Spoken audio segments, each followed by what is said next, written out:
سیدنا عبداللہ بن عمر بن عاص رضی اللہ تعالی عنہ وہ کہتے ہیں کہ میں آپ کی حدیثیں لکھا کرتا تھا. یہ بہت بڑی دلیل ہے. بہت سارے لوگ یہ کہتے ہیں کہ رسول اللہ صلی اللہ علیہ وسلم کی حدیثیں آپ کے بہت بعد لکھی گئی ہیں، کئی سو سال کے بعد لکھی گئی ہیں. آپ نے تو منع کر دیا تھا. ارے شروع میں، بالکل شروع میں منع کیا تھا.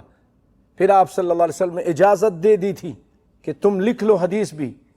پہلے صرف قرآن لکھنے کی اجازت دی تھی اور حدیث لکھنے سے منع کیا تھا. پھر کچھ عرصے کے بعد آپ نے اجازت دے دی. تبھی تو یہ صحابی لکھ رہے ہیں.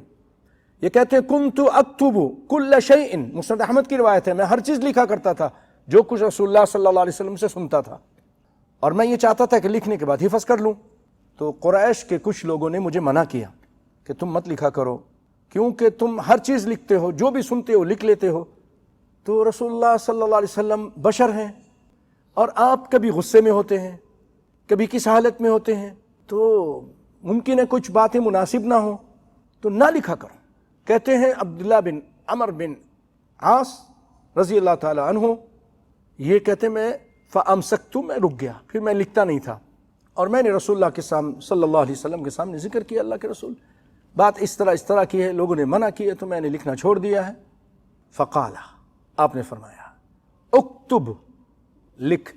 فوالذی نفسی بیدہ، قسم ہے اس ذات کی جس کے ہاتھ میں میری جان ہے، ما خرج منی الا الحق، مجھ سے حق کے علاوہ کچھ نہیں نکلے گا، میرے منہ سے حق کے علاوہ کچھ بھی نہیں نکلے گا. تم لکھو، غصے میں ہوں یا کوئی بھی حالت ہو، جنگ کی حالت ہو، امن کی حالت ہو، میرے منہ سے اللہ کے فضل و کرم سے حق کے علاوہ دین کے معاملے میں کچھ نہیں نکلے گا. کیوں کہ اللہ تعالیٰ نے فرمایا وَمَا يَنطِقُ عَنِ الْهَوَىٰ إِنْ هُوَ إِلَّا وَحْيٌ يُوحَىٰ.